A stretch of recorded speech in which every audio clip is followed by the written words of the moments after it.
weird, which is what we're mostly going to be talking about today, I really enjoyed just stating the facts of things are changing and we need to pay attention to it.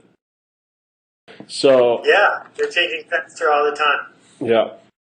And so before we get too far into the book, I want to make sure that we're covering a couple of the basic ideas so people kind of know ahead of time what we're talking about when we get into lingo. You've written another book about tribes, but I want to make sure we cover that. So what do you consider the biggest difference between a niche and weird, and then also between a target market and a tribe? Because I think a lot of marketers and advertisers kind of mix those things up, and before they really read into your book, I think there might be some assumptions that are made. Well, why bother going into marketing, and more particularly, why bother going into advertising? And most people who do it because they want to be heard, they want to put their ideas into the world, and they want to be in charge. And the words niche and target are I'm in charge words. Mm-hmm. That there's a whole world out there, but I'm in charge of how those people get organized. So you people over there, I've decided you're a little niche. I might pay attention to you or I might not. And that group over there, I'm targeting you. And that's a hunting term, right? We're going to go after those people. And if you flip it upside down and realize that the power resides with someone other than you, then we see words that are a little different, that reflect a different point of view, like a tribe. A tribe is a group of people who share a connection and a goal, possibly a leader, and they self-select into that. They're not put there by a marketer. And my term weird, I'm sort of picking in homage to the word gay, in that people who are weird and proud of it, and aren't ashamed about the fact that they're not normal. That normal is this word that was created out of statistics to describe the center of the bell curve. And so that's, again, a very forceful, top-down, command and control word that says, we need this population to be normal. And in fact, that's what the name of the first teachers' college was, a normal college.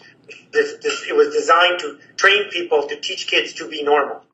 And weird is free. Weird is I get to pick. And the title of the book is We Are All Weird, because what I'm saying is no one's normal anymore. Mm-hmm. That when we give people a choice, they take it, and people are taking that choice, and it's being amplified. Right. So you define these 4 forces of weird. The first one is being creation is amplified, as you were just kind of mentioning. The second one being rich and being allowing us to do what we want and kind of hear what we want and make the choices to pick and choose and all those things. The third is marketing is far more efficient at reaching the weird. And then the fourth is that the tribes are better connected. Right.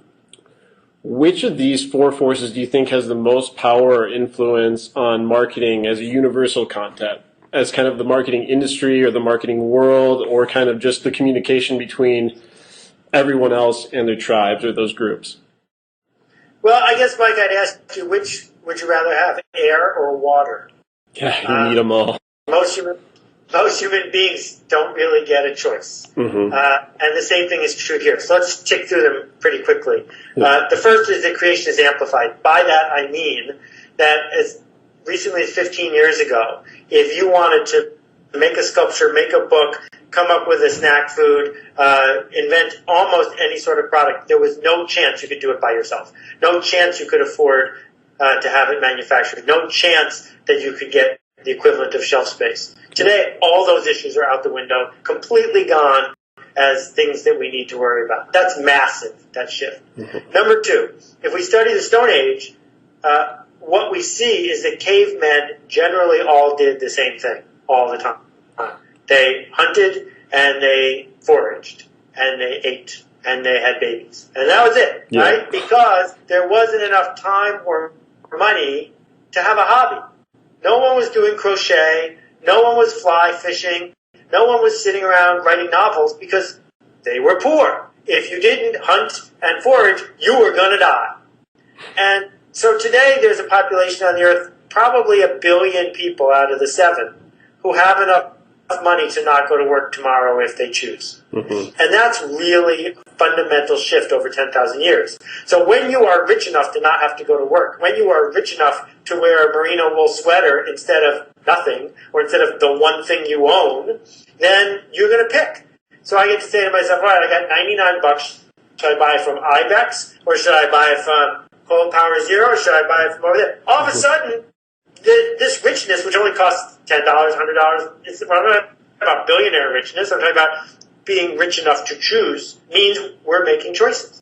So, two other things left. 50 years ago, 20 years ago, if you wanted to do advertising, you had to advertise to everyone, at least 1/3 of the public on TV.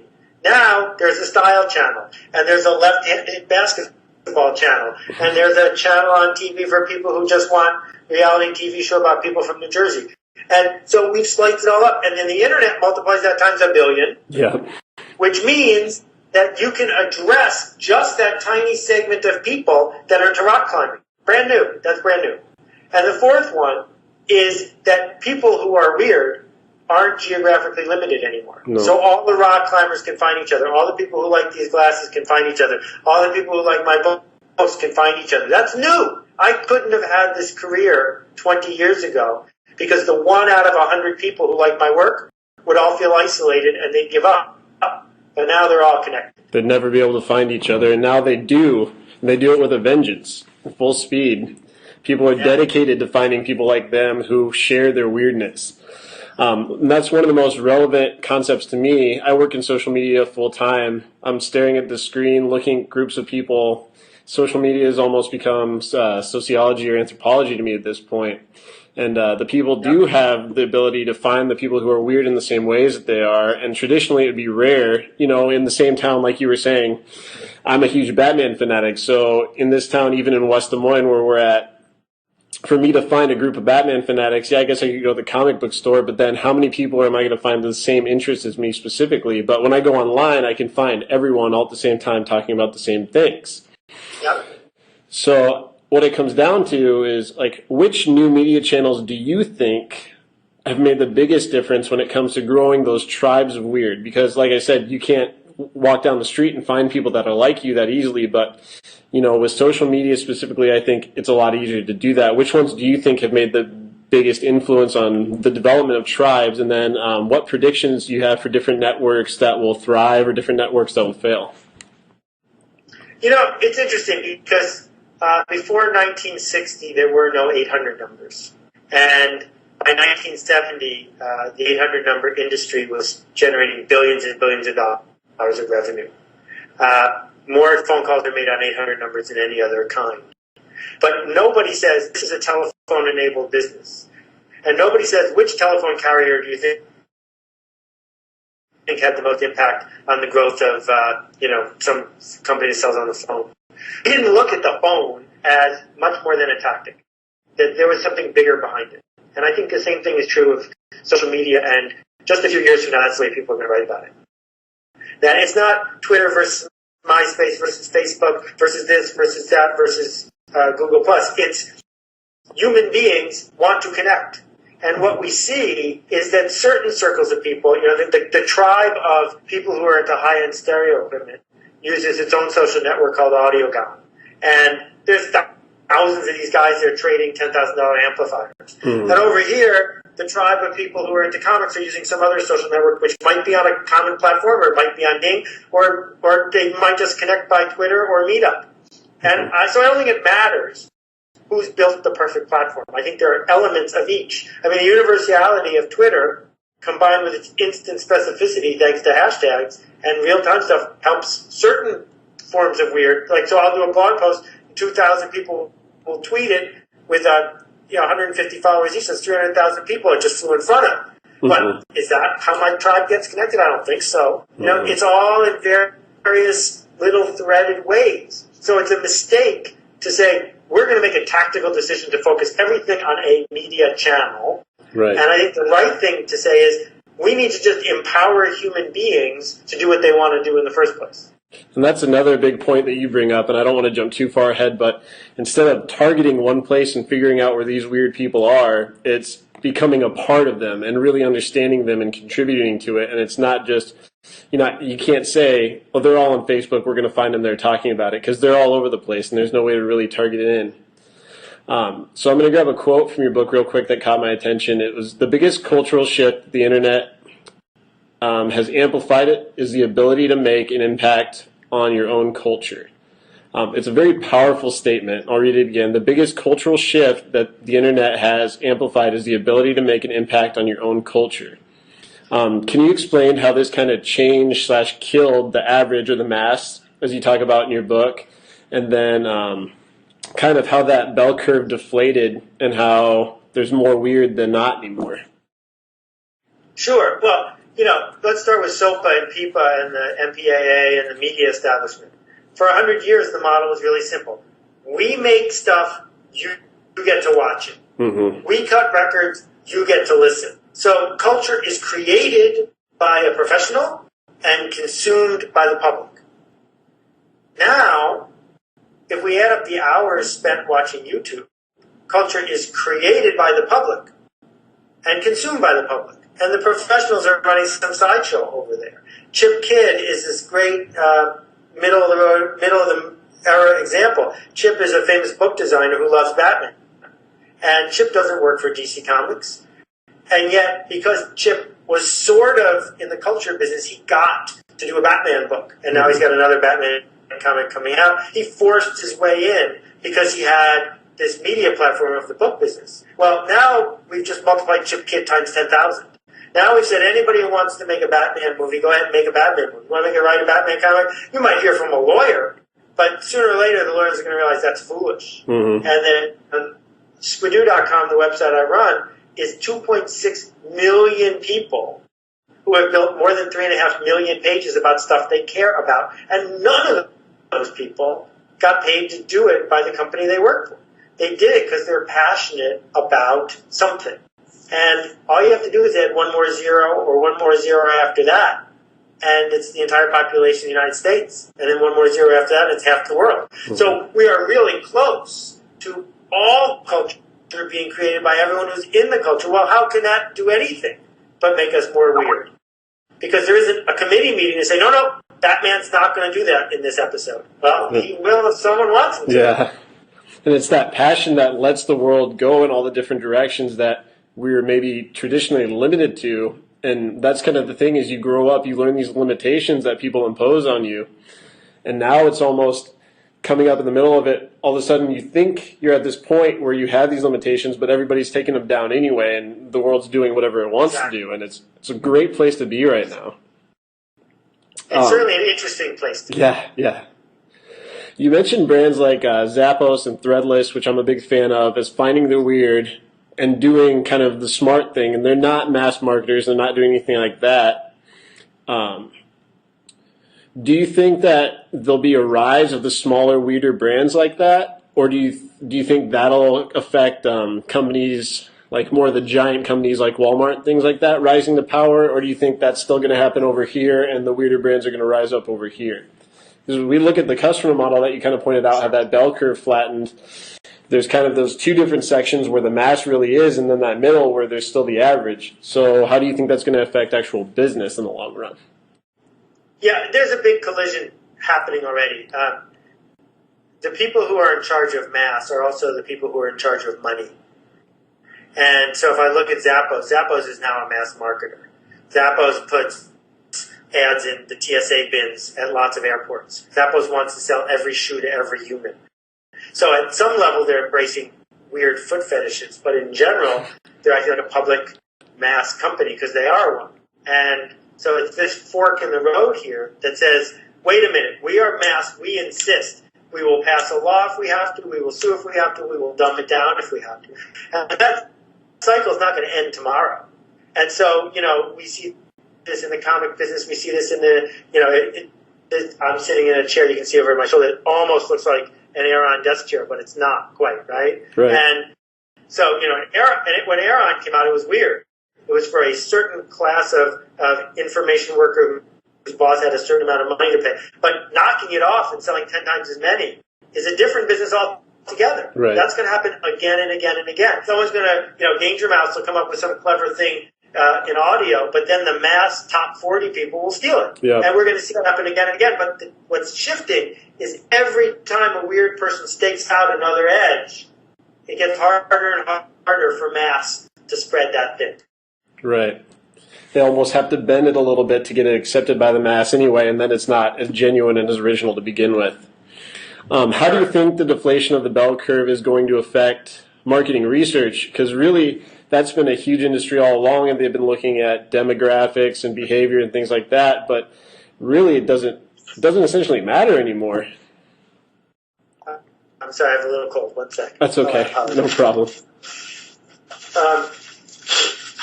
Sorry, Michael. It's okay. I've been thinking about marketing research a lot lately because I'm giving a talk on it in a few months. Here's the thing. Demographics don't matter at all. Psychographics matter a lot. Mm-hmm. It doesn't matter where you were born. It matters what you do. It doesn't matter what the census says. It matters what you care about. And who better to figure that out than the marketing research people? Well, what they must do is push back on the client and say, we will not give you mass-friendly information because you will fail. We will give you weird-friendly information so you can actually change. Right.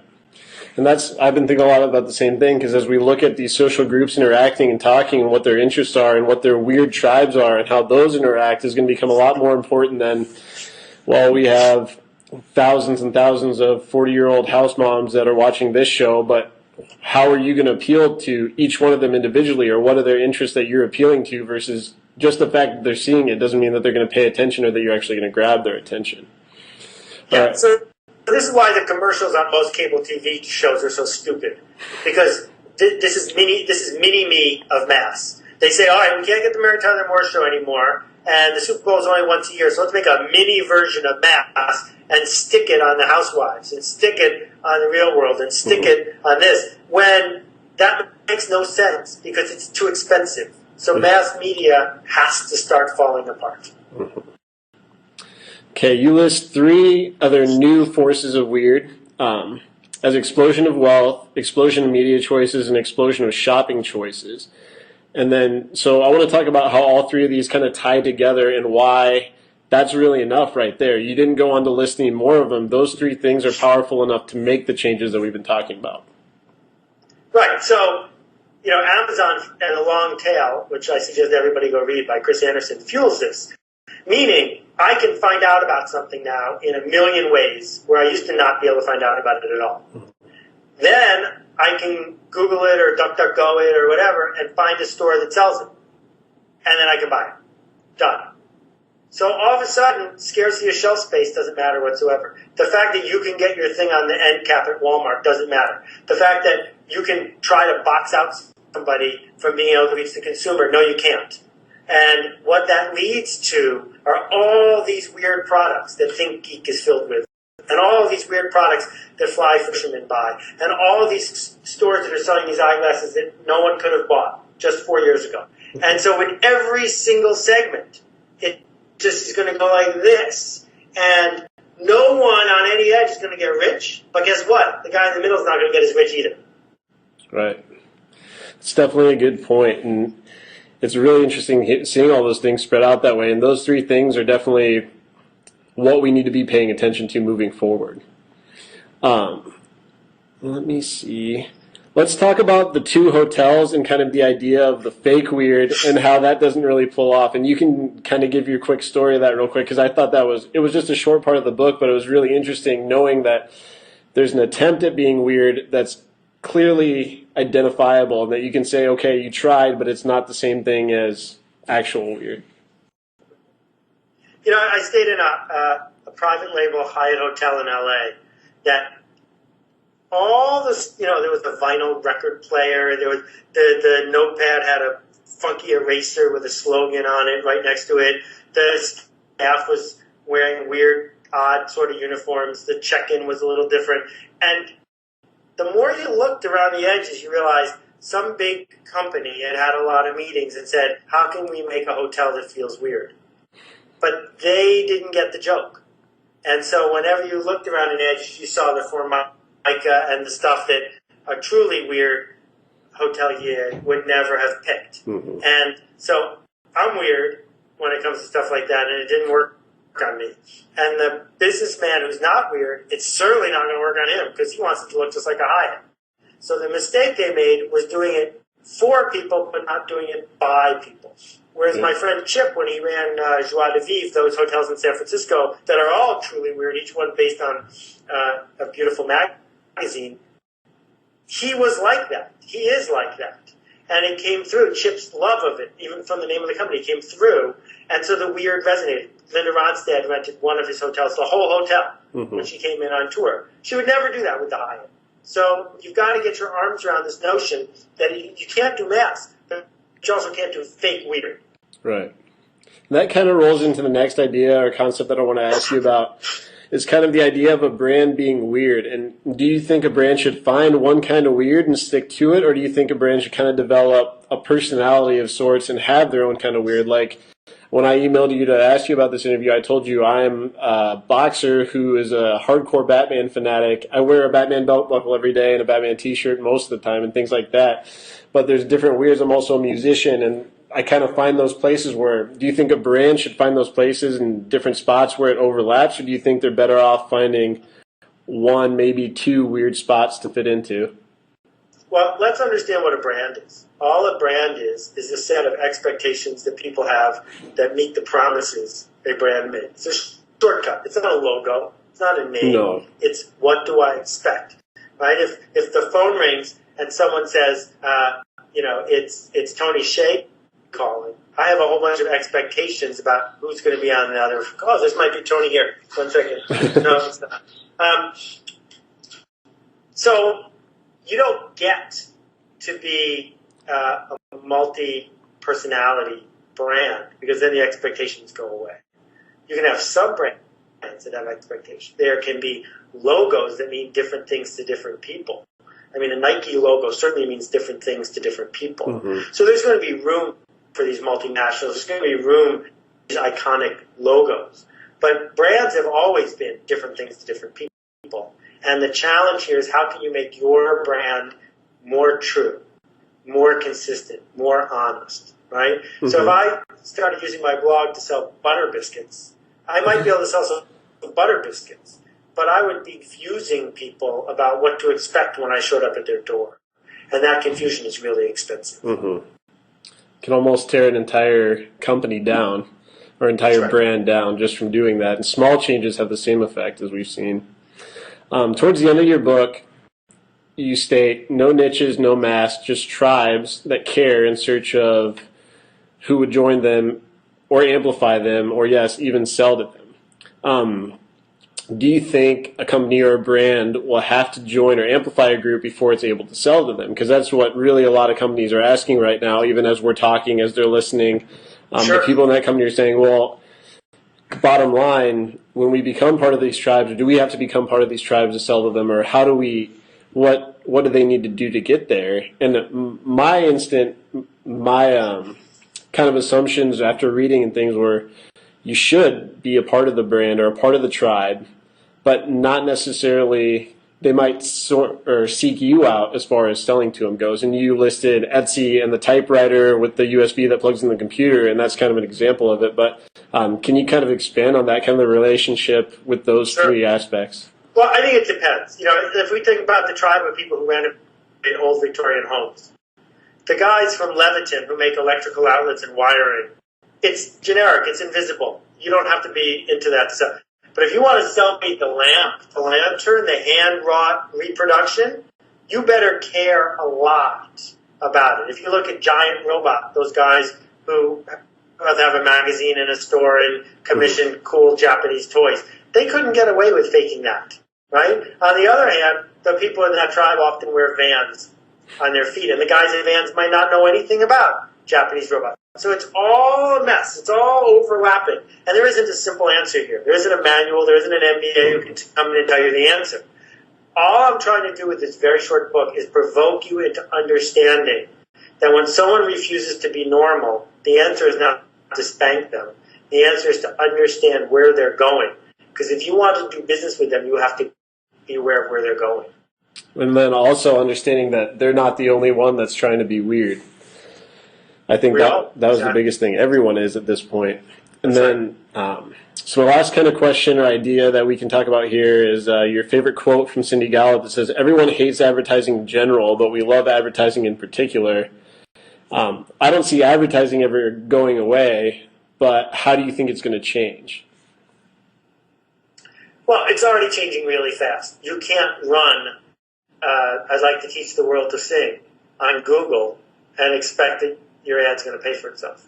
Mm-hmm. So Google ads, targeted ads, hyper-targeted ads, ads that follow people around, ads that are completely focused on an individual, those ads are already so different than what Mad Men was building in 1964. So if you have a brand that depends on building a new nationwide vision of who you are in the old school, I don't think you can afford it. I think the future is going to belong to micro slogans, brands, logos, efforts that reach very targeted people, and then maybe over time they come together, right? And you know, we see that with something like a niche movie like Buckaroo Banzai that then catches on to an ever wider circle of people. It made J.K. Rowling a billionaire. J.K. Rowling didn't try to write a book for everyone. She tried to write a book for 10,000 people, and it's those 10,000 people who kept making the tribe bigger. All right, and that's kind of the power of essentially the tribe itself, is that because people are passionate about that, there's no real limit to where it's going to stop. That's right. Well, Seth, that's pretty much the questions that I had listed. Is there anything else you wanted to kind of dive into from the book? Well, I think we've already spent more time talking about it than we take to read. So I'm not going to waste anybody else's time, but it was really good to talk with you. Your questions were right on, and I appreciate you spreading the word. So thank you. I appreciate your time, Seth. It was an honor to talk to you and really hear the insight from you directly. Thanks for your time. Have a good day.